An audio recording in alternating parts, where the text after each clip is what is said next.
Hey everybody, welcome back to the Sketch Adventure. In today's episode, I'm going to be sketching some mouths in gouache and oil paint. This time, I'm going to start my gouache paintings by building up transparent layers of color. This technique allows me to focus on the shapes and color relationships.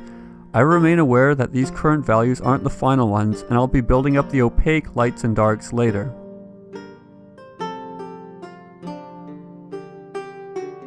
In order to get natural looking skin tones, it's important to have areas of the skin that are warmer and other parts that are cooler. Simply put, most of the skin in the lights will be ranging from red tones to yellow tones. Areas of the face where oxygenated blood is close to the surface will be redder. Around the cheeks, nose, and eyes are where this is most prominent. The forehead doesn't have this and takes on more of a yellow appearance. Near the chin, especially with men, takes on more gray and blue tones. All of these shifts are quite subtle, and as always, it's important not to let this get in the way of correct values. Okay, let's take a break for a moment and look at this reproduction of the lips from Michelangelo's David. Notice how much form these lips and the surrounding areas have.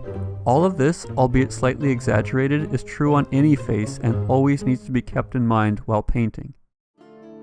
Now with that in mind, let's think about the lips not as flat forms, but as one of many forms that create the entire mouth structure. That's why it's so important to consider the surrounding area of the mouth. Everything down to the chin and up to the bottom of the nose play a crucial role in defining the mouth region. It's probably apparent that while painting these mouths, I've jumped around a lot. With gouache specifically, you have fewer opportunities to get the painting correct, so revisions and paintovers never quite work the way I intend.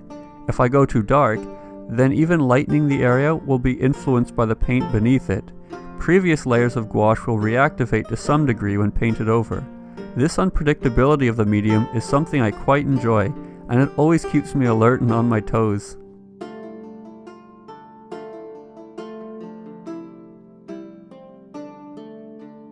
Looking back at the second painting, I see that I should have kept the values lighter beneath the mouth and chin region.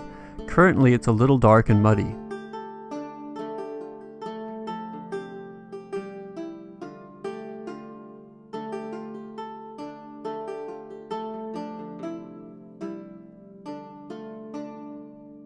In this third painting, I use a water brush almost exclusively. I use a different approach by building up transparent layers of paint. In addition to that, I keep the colors closer together, limiting the palette even further.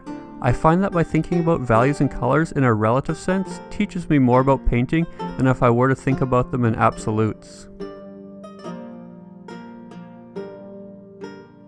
As I finish the third painting, I'm going to switch over to oils, and over there I'm going to apply everything we've talked about.